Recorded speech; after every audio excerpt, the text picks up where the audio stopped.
Bien, saludos a todos. Efectivamente, estamos en Swing Completo, bien acompañados. Aquí está Germán Mesa Fresneda. Una vez más, bienvenido a nuestro espacio. Gracias por la invitación. Estamos a punto de comenzar otra vez una edición olímpica. Regresa el béisbol y queríamos compartir contigo sobre todo porque cuando comenzaron los profesionales a jugar en Juegos Olímpicos, ahí estaba Germán Mesa. Y he escuchado últimamente a muchos de los profesionales, que incluso algunos tienen anillos de Serie Mundial, decir: los Juegos Olímpicos para mí son más importantes que un anillo de Serie Mundial. ¿Qué representó para ustedes, que además no tuvieron la oportunidad de poder jugar a nivel profesional? Mira, ese es el máximo galardón de los atletas, de todas las disciplinas, ser campeón olímpico. Y fíjate si tiene gran envergadura, que los profesionales prefieren muchas veces la medalla olímpica que un anillo de la Serie Mundial. O sea, es por lo que uno se ha preparado toda una vida, tiene un ciclo de preparación. Y es cada 4 años. De 4 años, precisamente de 4 años. Y es como si tú recogieras el fruto de lo que tú sembraste, ¿ves? Para mí es el top de los premios que se le puede otorgar a cualquier deportista. Germán, yo quiero hoy hacer énfasis en los Juegos de Sydney. En aquel año 2000 habían empezado los profesionales en los Panamericanos de Winnipeg, cambió también el bate, y el llegar los profesionales también cambiaba el mito de que ustedes, ese gran equipo que tenía Cuba, aquel Dream Team, le ganaba a universitarios nada más. ¿Cómo recuerdas aquellos años, ese fin de siglo, el inicio de este siglo que vivimos ahora? Fue también un momento muy exigente para el béisbol mundial. Mira, lo primero que te puedo decir es que yo considero que los jugadores de esa etapa eran profesionales también.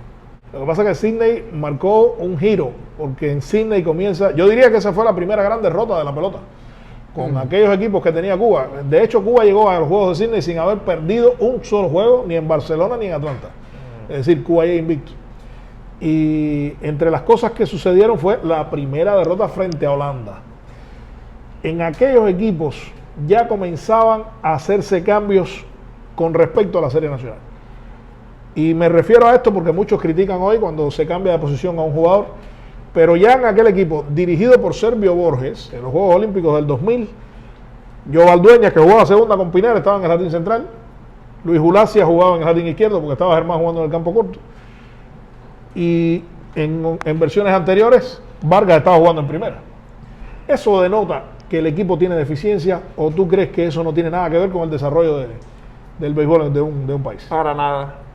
Yo lo que considero es que un director de equipo tiene varios jugadores de calidad, tiene que buscarle un hueco en el lugar, dentro de los 9, tiene que buscarle una posición. Por ejemplo, te puedo poner un ejemplo de Omar Linares. Omar Linares en el equipo nacional, Omar Linares jugó centerfield, Omar Linares jugó shortstop, Omar Linares jugó segunda. Si lo pones a jugar catcher, también quechaba. O sea, que eso está en dependencia de lo que necesita el equipo en ese momento. Hay jugadores de calidad que coinciden en una posición y tú necesitas ponerlos a jugar a los dos, y tienes que mover al que más condiciones tenga por otra posición, porque necesitas tenerlo en la alineación de los 9. Te juegan 9, pero hay 2 que tienen calidad en una misma posición, entonces no lo puedes utilizar y tienes que buscarle otra posición. O sea, eso no necesariamente no te está diciendo que hay debilidad dentro de un equipo. Las derrotas siempre tienen muchos factores, pero bueno, de aquellos Juegos Olímpicos, además de perder con Holanda, que después ha sido uno de los verdugos de Cuba, porque recuerden que Cuba llega ahí con una racha de victorias consecutivas, pierden con Holanda, pero después se pierde la final, se sorprende al mundo con Pedro Luis Lazo como abridor, porque no había sido su función, casi no había lanzado, y estaba un bench hit que solo permitió 3 hits, y eso para el Dream Team que tenía Cuba no era habitual. ¿Cómo recuerdas aquella final? ¿Qué clase de momento aquel? Mira, lo primero te voy a decir que nosotros hemos enfrentado durante esa época a pitcher más difícil que bench hit. mucho más difícil. Por ejemplo, a mí me viene a la mente Hideo Nomo japonés. Yo no he visto un lanzador más difícil que Hideo Nomo. El caso de Lazo, en muy particular, ni Lazo sabía que iba a pichar la final. O sea que eso fue algo muy sorpresivo para él. Lazo tuvo una lesión, se estaba dando fisioterapia, o sea, en esas Olimpiadas se estaba dando fisioterapia. Yo recuerdo muy bien, nosotros nos llevamos perfectamente, somos muy buenos amigos. Y el día antes de ir a la final, el fisioterapeuta viene a buscarlo para atenderlo, para que se diera su última sesión. Y él me dice: Billy, ya mañana terminamos. Si yo no he pichado hasta hoy, yo no creo que mañana en la final vaya a pichar. Yo le dije: mira, yo previendo cosas, ¿no? Con mi visión, le dije: si ya hasta ahora aquí te has atendido, vaya a atenderse, vaya a hacer su fisioterapia, que tú no sabes lo que puede suceder. A lo mejor mañana tú tienes que salir a pichar para ganar el juego de pelota. Y así fue, pero lo que para sorpresa de nosotros, Lazo fue el abridor. O sea, nosotros nos sorprendió muchísimo que Lazo fuera el pitch abridor. Eso, ¿tú crees que eso influyó? Yo pienso que eso haya influido mucho en el ánimo. Ahora también Benchit, los 9 innings frente a ese equipo, que denota también el respeto que había. Estaba dominando y no lo movieron. Claro. Con la sorda dijo: de ahí no lo quito si no le bate. Claro, vuelvo y te repito, no es mi característica, ¿ves? No es mi característica porque me pueden tildar de autosuficiente, pero yo a ese lanzador se lo hubiera puesto 10 veces más al equipo Cuba y él no hubiera ganado. Lo que fue una situación bien incómoda para los atletas, aunque después, incluso hablando con Omar, hablando con Pacheco, hablando con Quindelán, consultamos y oye, nos sorprendió que fuera a abrir Lazo, porque nosotros no sabíamos que iba a abrir, pero Luis Lazo, nosotros... ¿Crees que eso lo desconcentró? Nosotros estábamos preparados para Ibar. Ibar era el pitcher que pensaba... Que había lanzado muy bien en la victoria frente a Estados Unidos.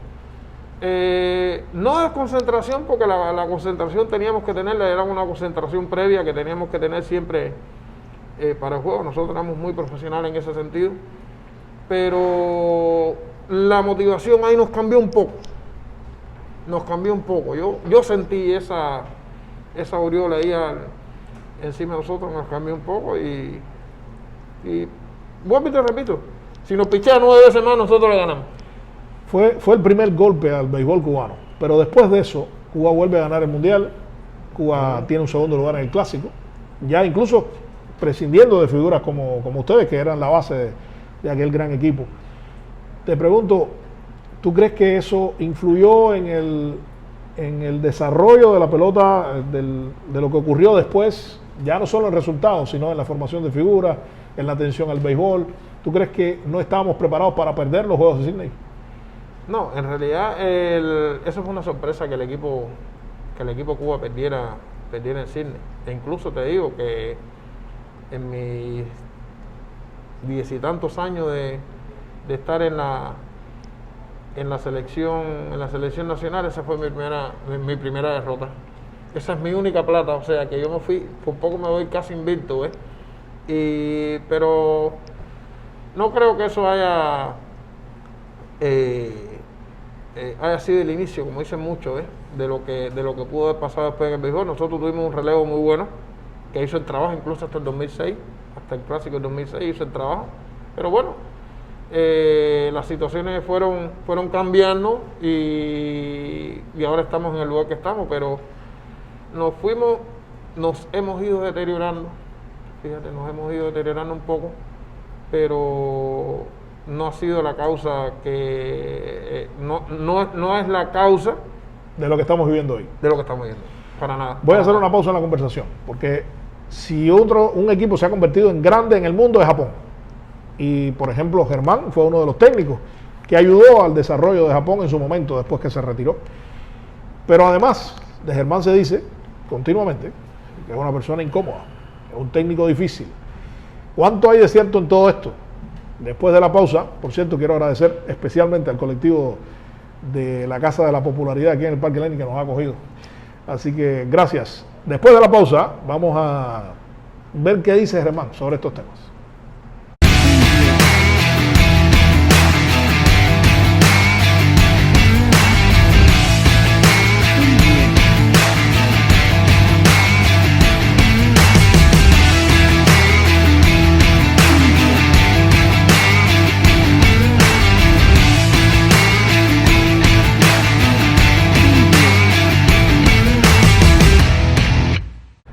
Bueno, vamos a meternos dentro de todo este tema que es bastante polémico. Cuando tú te retiras, vas a Japón precisamente. Ayudas al béisbol japonés. ¿Qué ha pasado? Si eran los técnicos cubanos quienes ayudaron a los japoneses, ¿cómo es que la diferencia se ha incrementado tanto? ¿Qué ha pasado, hermano? Mira, nosotros fuimos, cuando nos retiraron en el 2001. Cuando tú dices nos retiraron, ¿no te hubiese retirado? Yo no me hubiese retirado en realidad, pero bueno, esa fue decisión en aquel momento de la dirección del INDER y bueno, nos retiraron en realidad. Fuimos a trabajar a Japón, yo estuve trabajando en Japón, estuve trabajando esa temporada en la Federación de Béisbol de Japón. Ahí estuvimos en las diferentes provincias, dando clínicas, conferencias y dentro de las clínicas que hagamos nosotros, ellos nos pedían la autorización, si nos podían grabar, etcétera, etcétera, porque Cuba en ese momento Cuba estaba a primer nivel en el béisbol mundial. Y bueno, llegó nuestra crisis de béisbol, la federación contrata entrenador de Japón para que viniera aquí a darnos conferencia, porque béisbol en Japón en ese tiempo, tú sabes que Japón en ese tiempo nos empezó a ganarle con frecuencia a Cuba. Contratan a un entrenador japonés para que venga a darle una conferencia a Cuba. Y lo primero que dice el japonés, antes de empezar a hablar, dice: todo esto que voy a hablar aquí fue lo que aprendí de los cubanos en Japón. Lo que nosotros hemos continuado y ustedes no han seguido haciendo el trabajo. O sea que los entrenadores nosotros son entrenadores de calidad. No obstante, se dice que están desactualizados. ¿Tú crees que es real? Bueno, pudiera ser que haya alguno, pero no es la generalidad. Lo que sí yo pienso que hay entrenadores que no están siendo lo suficientemente aprovechados, o sea, para trabajar con la selección nacional y para trabajar con los distintos equipos de nuestra serie nacional. La solución no es traer un entrenador del exterior. La solución está en nosotros. Nosotros tenemos que resolver nuestros problemas.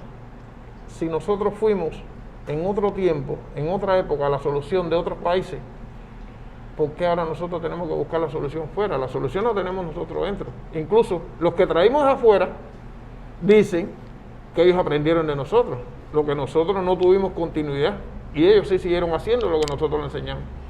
Entonces, ¿de quién es el problema? Es mi pregunta. ¿Cuánto de cierto hay de que Germán es un hombre incómodo, que es un técnico muy difícil? Bueno, yo no he conocido todavía un entrenador que haya tenido resultados, que haya sido una monedita de oro que le ha caído bien a todo el mundo. Simplemente yo pongo una disciplina dentro del equipo, son las reglas del juego y es la que hay que seguir. Hay a quien no le gusta, ¿sabes cómo es el problema? Entonces, soy incómodo de pataquín para el que no le gusta, para el que no acata la disciplina. ¿Qué podemos decir nosotros de esa garra, de Eugenio Vior,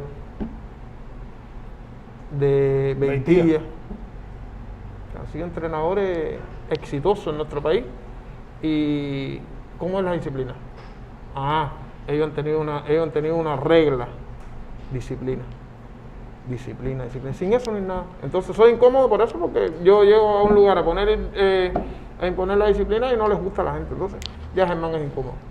Germán, si yo te dijera hoy, ¿por dónde hay que empezar para cambiar el panorama actual de la pelota cubana? Yo no me voy a salir de mi carril. Yo te dijera que para organizar, o sea, para resolver el problema del béisbol cubano se resuelve con disciplina y organización.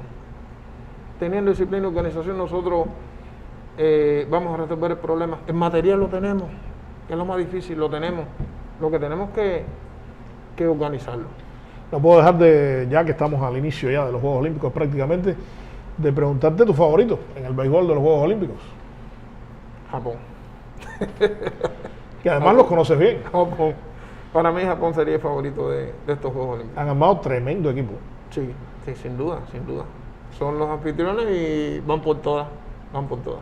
Bueno, Germán, muchísimas gracias. Un último mensaje para toda la afición beisbolera en este momento, difícil situación. Bueno, estamos en un momento difícil, pero de todo se sale. Yo les digo, si lo bueno no dura para siempre, lo malo tampoco. Lo que hay es que tener paciencia. Y te voy a terminar con una frase que yo a veces uso mucho dentro de mis amigos, que le digo: la paciencia corona al rey. Tenemos que ser pacientes y nosotros vamos a volver a la élite del béisbol cubano. Yo de eso no tengo duda. Bueno, gracias de verdad por haber dedicado este tiempo para compartir con nosotros. Y bueno, veremos si se cumple tu pronóstico en los Juegos Olímpicos. Muchísimas gracias. A ustedes también. No se vayan de Tele Rebelde. Muy pronto estaremos ya con 2 canales en vivo a través de la televisión cubana con todo lo que va a suceder bajo los 5 aros en la capital japonesa. Así que gracias a todos por habernos acompañado.